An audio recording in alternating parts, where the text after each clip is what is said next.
Bismillahirrahmanirrahim. Kita akan membahas tentang dakwah Nabi periode Makkah. Istri-istri Rasulullah sudah kita bahas ya. Mentawadani sudah. Jadi setelah turunnya surat Al-Alaq, yakninya a'udzubillahi minasyaitonirrajim. Bismillahirrahmanirrahim. Iqra bismi rabbikal ladzi khalaq, khalaqal insana min 'alaq. Iqra wa rabbukal akram alladzi 'allama bil qalam, 'allamal insana ma lam ya'lam. Jadi setelah turunnya ayat ini, maka tentu ada tugas yang akan diemban sebagai seorang rasul ya. Ini di waktu mentadaburi surat Al-Alaq kemarin ya kan. Itu jadi setelah Nabi berkali-kali berada di Gua Hira ya, menenangkan diri, bertahanus ya kan, melihat perangainya orang-orang jahiliyah di Makkah, maka beliau datang ke Gua Hira ya kan. Waktu itu usia lebih kurang 40 tahun ya. Jadi sekitar 610 Masehi ya. Tempatnya di Gua Hira atau juga dikenal dengan Jabal Nur. Kalau Gua Sur itu di Jabal Sur, dia sama namanya. Di Gua Sur itu tempat Nabi bersembunyi di waktu hijrah, namanya Gua Sur. Bukitnya namanya Bukit Sur. Kalau di sini guanya Gua Hira, tapi jabalnya Jabal Nur. Ya. Nah setelah itu pulang, ya kan, gemetar lalu dihibur oleh istri beliau yaitu Ummul Mukminin, yaitu Khadijah radhiyallahu anha, ya kan. Nah disinilah mulai dakwah itu sebenarnya, ya kan, disampaikan, ya kan. Tapi dakwah beliau sembunyi-sembunyi.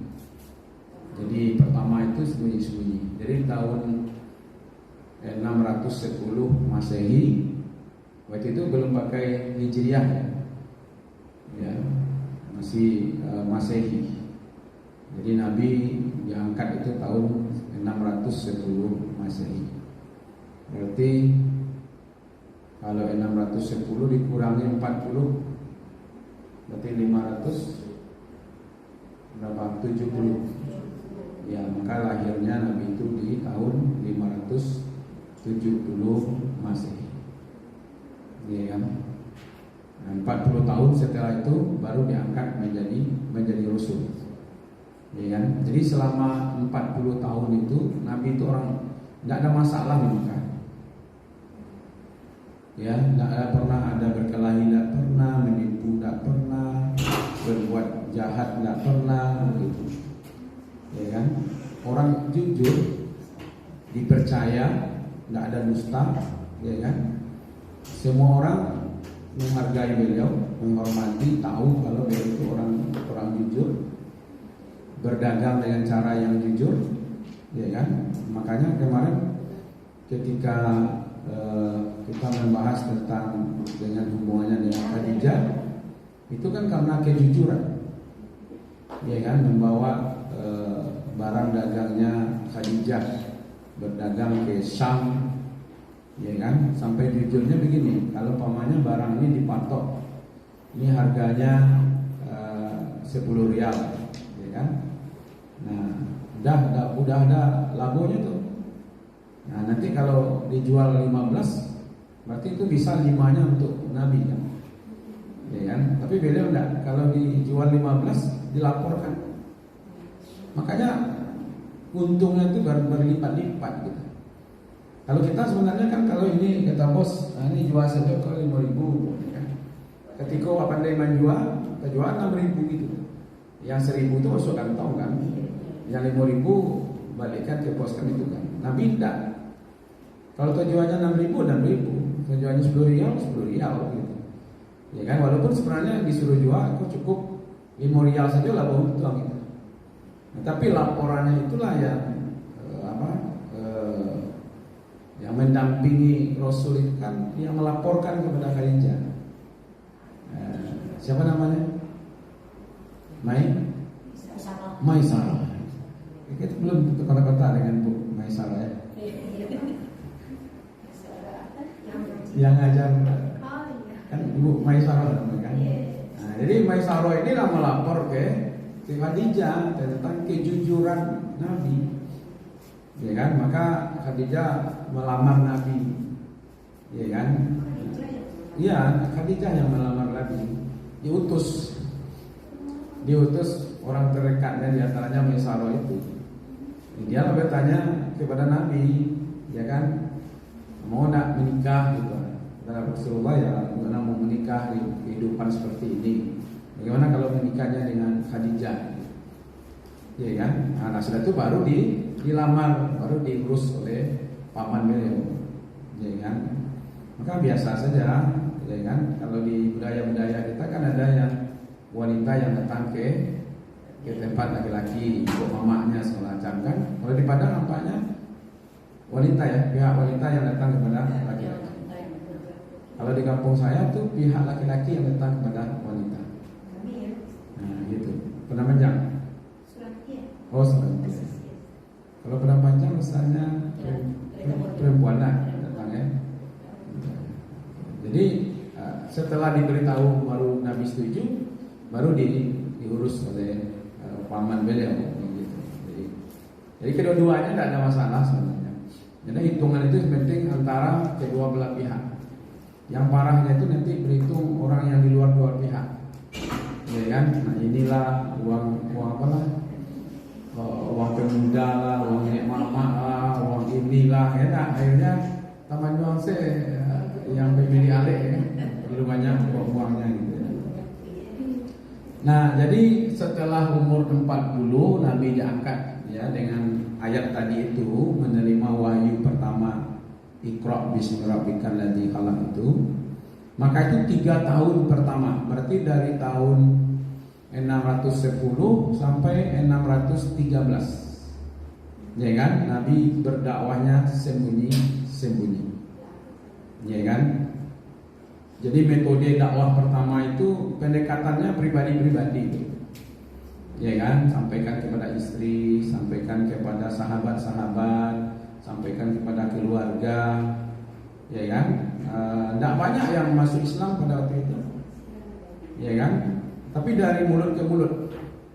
Tentu kepada yang paling dekat itu kepada Khadijah. Ya kan? Nah, ini salah satu metode dakwah.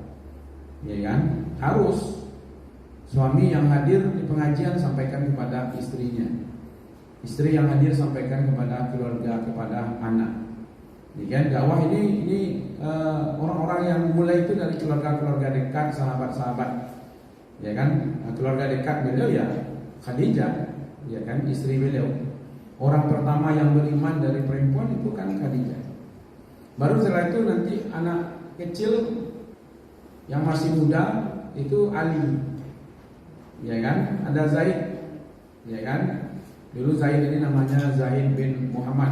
Nah, kemudian karena tidak dibolehkan anak angkat, ya kan, ngambil nama kecuali nama bapaknya, maka kembali lagi kepada Zaid bin Harisah. Nah, dari laki-laki yang tua, yang dewasa itu adalah Abu Bakar. Jadi dakwah Nabi ini sembunyi-sembunyi. Kita juga bisa pakai itu dari orang ke orang dulu, ajak bawa gitu ya, pengajian-pengajian gitu ya. Ya kan? Ini metode dakwah yang dipakai oleh Rasulullah selama 3 tahun. Ya kan? Nah, maka yang muncul menjadi yang menjadi pengikut beliau itu ya Khadijah, Abu Bakar, Ali, Zaid, ya kan? Nanti ada tambah Abdurrahman bin Auf, berikutnya nanti ada Bilal, ada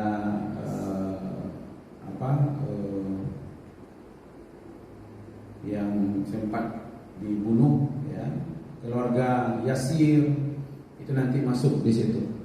Tapi hebatnya orang-orang ini orang-orang yang sabiqu awalun.